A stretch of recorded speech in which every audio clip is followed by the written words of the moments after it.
Ben, buongiorno a tutti e va qui l'émission de l'association Ben Leo, As Ben Parla. Maïde Kasdi.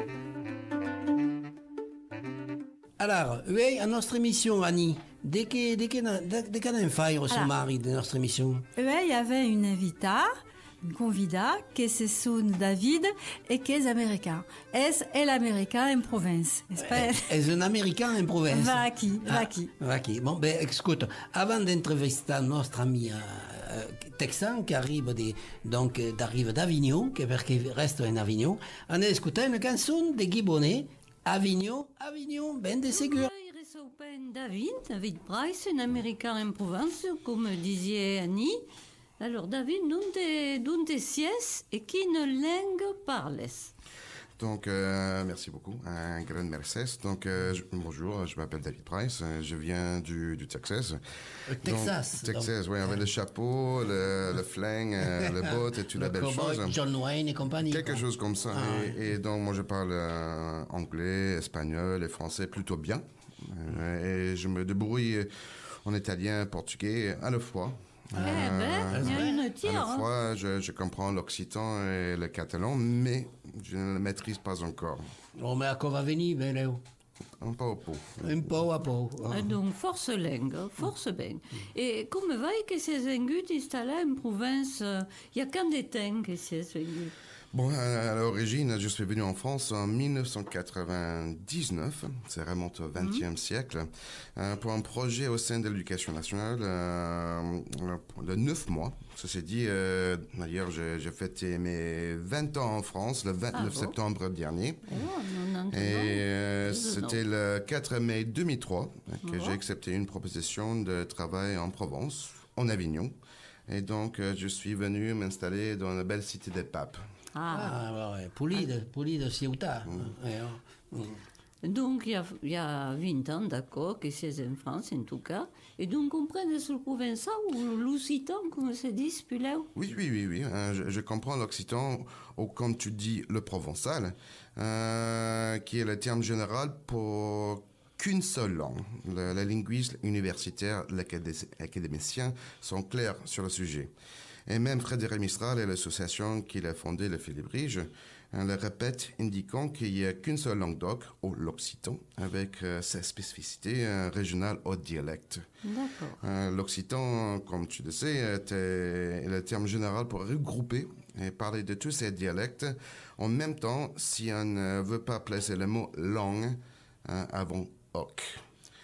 Ceci dit, depuis tout petit, j'ai toujours adoré l'histoire ainsi que la culture et les civilisations différentes, qui soient anciennes ou modernes. Et comment on les a étudiées de quelle civilisation? Oh, donc, mais je commence à lire le bouquin quand tu es petit. À l'université, ou non? Non, mais même plus jeune, même plus jeune, mais après je fais des études poussées, je fais des diplômes après. Donc, mais il est évident, pour mieux comprendre ces cultures et ces civilisations, que l'étude de la langue du pays en question et une connaissance de son rôle dans son développement n'est pas négligeable. J'ai voyagé à 29 pays sur 4 continents, ayant vécu sur 3, mais la plupart des pays où une langue d'origine latine soit parlée, notamment le français ou l'espagnol. Avec chaque langue apprise, on commence à voir et à entendre les similarités des mots et il devient de plus en plus simple à déchiffrer et comprendre d'autres langues. C'est bien d'accord, donc l'occitan. En ce qui concerne la France et le français, on apprend aux États-Unis depuis le plus jeune âge l'importance du rôle de la France dans l'histoire des États-Unis et l'amitié qui règne entre nos deux nations, qui m'a donné l'envie d'apprendre davantage, plus sur cette culture et sa langue. Et j'ai eu la chance, parce que lors de mes études universitaires sur l'histoire de la France et sa langue, j'ai beaucoup eu, encore je me répète, de chance que j'ai eu des professeurs qui étaient pour la plupart des Français et qui sont émigrés aux États-Unis, et ils ont pris le temps d'expliquer l'importance des autres cultures et la langue de France qui ont joué un rôle et qui ont contribué à la nation et à sa langue. Donc, il y avait des professeurs donc, en Amérique Oui. qui t'en parlaient des autres langues que se parlent en France. Tout à fait, tout à fait. Aqui, hein? C'est pas dans les autres pays, même aux États-Unis. Et aqui, Mais se fait pas en France. c'est pas plus. Non, par exemple, au lycée aqui, des gens quasi même parlent de la langue doc. Donc, spero che comprene sul provenzale, grazie giustamente a aquelli studi, o fa che sia nati in force país, a me di langue d'origine latine, ma io meno. Et puis l'espagnol qui parle couramment. D'origine latine, come l'espagnol, l'italien et tout à coup. Et donc, les activités qui sont pour promouvoir le provençal, la culture et la langue. Alors, qui sont les activités? Donc, oui. Donc, je porte plusieurs casquettes qui touchent le tourisme et la culture. Je suis président d'une association, Imagine Tour, qui regroupe 2 radios. La première, Radio Cupo Santo, qui est 100% en occitan et qui a été lancée en août 2011. Puis Friendly Radio, qui est plus généraliste afin de toucher un public plus important, mais qui soutient l'occitan sur son site web et dans sa programmation. Toutes et douces sont, sont des radios, web radios. Tout à fait, tout à fait, tout à fait. On a juste un petit budget, donc on essaie de faire de belles choses quand même. Donc, à la fois, je suis contributeur au plus grand guide de voyage aux États-Unis. Imagine Tour. Le Rick Steves. Non, mais moi personnellement. Donc, j'écris dans le bouquin et je parle dans le texte que j'écris de l'occitan, l'importance dans notre région. Je suis aussi conférencier dans l'histoire de la région et je sers ma ville en étant nommé par notre maire d'Avignon, un secrétaire général du comité de jumelage et relations internationales. Bon, ben écoute, nous allons écouter une chanson d'un compositeur que vous connaissez, qui est mort il n'y a pas longtemps, qui est Chuck Berry. Et donc une chanson de Chuck Berry qui s'est revirada en occitan per un groupe qui se son Test. Et donc on a écouté donc Carol par Chuck Berry revirada per Test.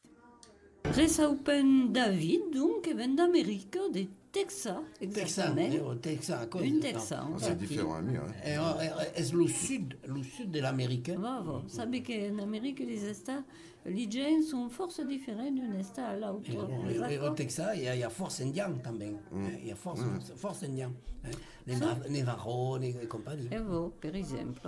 Alors, ce qu'on avait remarqué, et que nous a dit David tout à l'heure, est-ce que en Amérique, aux États-Unis, que les gens savent qu'il y a une langue en France, que ce sont la langue d'or, quand même. C'est malheureux à cause de se faire défendu dans un autre pays et pas dans le ciel. Bon, enfin, on n'aime pas pleurer. Alors, justement, parce qu'un Américain, à part, défend le provençal. Mais non, comme tu dis, donc, je suis texan. Et donc, tout d'abord, je suis texan. Et par la suite, je suis du Sud. Et puis, je suis américain. Mais tout cela n'est pas contradictoire. Mais c'est complémentaire. Bien sûr. Les bains le créent. C'est un peu comme les poupées russes, une dans l'autre. Un petit peu. Ou les tables gigognes, les tables les unes sur les autres, qui se mettent les unes sur les autres. L'une n'exclut pas l'autre. Exactement, c'est ça. Ouais. C'est la même chose. Et un peu être provençal, puis un peu venir de la grande Occitanie, qui est un tiers de la France dans le sud, puis une partie d'Italie et une partie d'Espagne. Beaucoup plus, d'ailleurs, que la région administrative qui vient d'être créée jusqu'à quelques années avec la fusion de Midi-Pyrénées et la ronde de Roussillon. Mais parmi tous les endroits que j'ai visités ou vécu, c'était ici que j'ai choisi d'y rester. J'aime le Provence, j'aime sa culture, j'aime son histoire et tous les autres aspects qui rendent cet endroit vraiment magique. Et j'ai trouvé triste qu'il y avait, d'une certaine manière, il y a toujours des personnes qui ouvrent à le détruire, effacer, réécrire l'histoire de sa langue qui joue un rôle capital dans son histoire. Je peux dire que si quelqu'un va me dire que le Texas et son histoire n'ont jamais existé, je le défendrai aussi. ayant adopté cette terre, c'est normal pour la défendre quand elle est en danger. Donc, et ce qui est regrettable, c'est toutes les garouilles entre provençaux, qui n'ajudent pas l'apparement de la langue et de la culture. Enfin, bon, tant pis. Et quand les Américains te veulent justement te faire comprendre le provençal, qui ne sont ces réactions? C'est une très bonne question. Mais les États-Unis est une nation fédérale, composée des États. Son devise en latin est pluribus unum, un parmi plusieurs. On est fier de nos différences qui nous rendent plus forts ensemble. Il faut être fier d'où on vient, de son histoire et du pays, dont sa langue, puis travailler ensemble pour l'intérêt de tous. Cette idée de fédéralisme et la force de nos différences rend facile de soutenir la culture et donc les langues des peuples comme l'occitan. Et donc, quand sont les provençaux qui te veulent défendre sa langue? Alors, dès qu'ils disent. Non, mais en fait, la plupart des gens, mais la grande majorité, sont vraiment ravis. Que quelqu'un qui est né en dehors de notre région de défendre. Il y a certaines personnes, certes, ou des, entre guillemets, associations, soit par l'ignorance, soit par un intérêt... par l'intérêt, disent que le provençal est une langue à part et qui se bat contre ce qu'il fait mon association ou contre moi-même avec les attaques ad hominem. Mais la première catégorie confond la fierté régionale, qui est méritée, et le fait linguistique et historique. Le deuxième touche de l'argent pour profiter de l'ignorance de la première. Et même les gens qui disent « Ah non, il n'y a que nous autres qui avons la langue, il ne faut pas que les autres la parlent. » À quoi ajude pas, tu disais, les garouilles, tout à quoi ajude pas. Alors, il y a aussi autre chose, c'est que beaucoup de Provençaux ont oublié leur culture ou en ont vraiment honte finalement et la méprisent. Et souvent, la seule chose qu'ils en ont gardé, c'est du folklore. Alors, comment est-ce qu'ils te voient, toi, qui vient et qui défend vraiment quelque chose de moderne? Mais donc, la folklorisation d'une langue et d'une culture, c'est extrêmement dangereux. Et donc, à travers en particulier Radio Cupo Santo et aussi sur Friendly Radio, quand j'ai mentionné il y a juste quelques minutes, on essaye de passer des choses plus modernes. Parce que honnêtement, bien que il faut pas rejeter l'histoire, des choses comme ça, mais franchement, quand on va aller en boîte, il y a personne qui veut écouter le petit tambour ou la flûte. Non, moi je veux bouger, donc je suis toujours à la recherche des groupes, des chanteurs qui chantent l'occitan à nos jours. Voilà. Okay. Et alors, ton projet Asper demain? J'espère de poder continuar a desenvolver de projetos diferentes. De Mieli, una scuola bilingue occitan-francese a Avignon, qui fera partie de la fédération des écoles que l'entreprise de province. Donc, à Zanvej, d'Assaja, de monter une école, donc à quoi est-ce bien l'Avenidou, Avignon. Avignon. Avignon. Oh, donc, l'enseigne une cride, donc, l'enseigne une cride, s'il y a des gens sur Avignon qui sont intéressés pour monter une calendrette, mais faut contacter David Price et Assaja de monter une calendrette. Et on ferait Radio Cupo Santo. Radio Cupo Santo. Mais avant de se quitter, on va vous passer encore une chanson américaine. Love Me Tender. Vous connaissez Love Me Tender? Eh bien, ça arrivera en occitan. Aime me tendrement, c'est dit en occitan. Love Me Tender, c'est Aime me tendrement. Et est-ce qu'on tape par Patrick? Alors écoutez Patrick.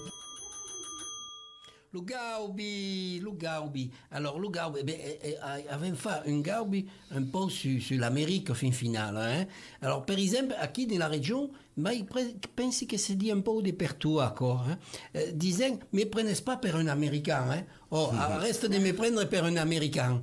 C'est une expression qui s'est dit de partout encore. Non, David? C'est vrai, j'ai entendu. Alors, ça se dit aussi en français. C'est dit en français. Ça veut dire que tu me demandes beaucoup trop d'argent, quoi. Tu me prends pour un Américain. Tu me fais payer trop cher ce que j'achète.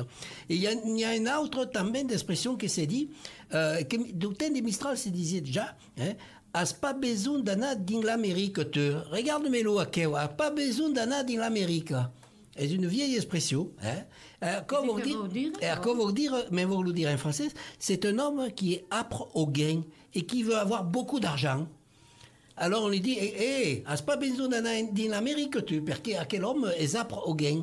Est-ce qu'on comprend ça? Alors décidément, tout ce qui touche l'Amérique touche l'argent. Attention, méfie-toi parce que je sens que David veut pas être d'accord. La représentation des Américains est maride. Non, mais écoute, perché parlant d'argent, quand disaient des quelqu'un, regarde-moi loups à Keo, est riche comme la mar. Et voilà, encore. Est un Américain. Mais non, c'est pas un Américain. Est-ce quelqu'un qui est riche et qui est force riche, quelqu'un de très riche, quelqu'un qui est très riche, on dit est riche comme la mar.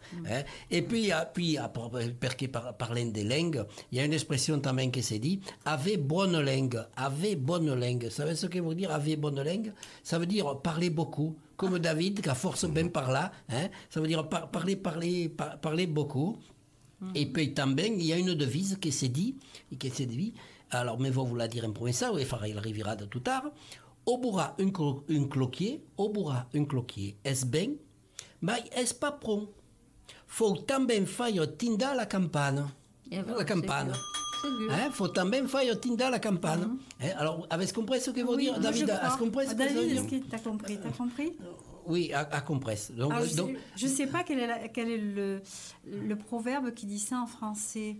Il ne s'agit pas que de parler, il faut agir aussi. Voilà, ça, hein? Voilà. Au bourra un cloquier, construire un clocher, c'est bien, mais c'est pas assez. Il faut aussi faire sonner la campagne la cloche de ce clocher. C'est la fée senzobre mortes. Vaki. Et puis il disait, et l'expression typique provençale est espérer qu'il ne fera pas cambelas. Chantal connaît cette expression? Moi, je n'ai pas compris, là. Espérer qu'il ne fera pas cambelas. Ça veut dire quoi? J'espère que je ne ferai pas une démarche inutile. Ah, d'accord. Vaki. Mais per acabar, on écouta une chanson typiquement occitane, une bourreille, jugada per la code des ménages. Code des ménages, est la marmite d'oc. Qui donc est lourd de sequita, après la marmite d'oc, donc, disons adesias à David. Merci. Les réponses aux questions, force claire et complète. Et force intéressante, au final, pour quelqu'un qui arrive de l'extérieur et qui s'intègre au pays. Donc, era l'émission de l'association Benleu. As ben par là? Maïde Kazi.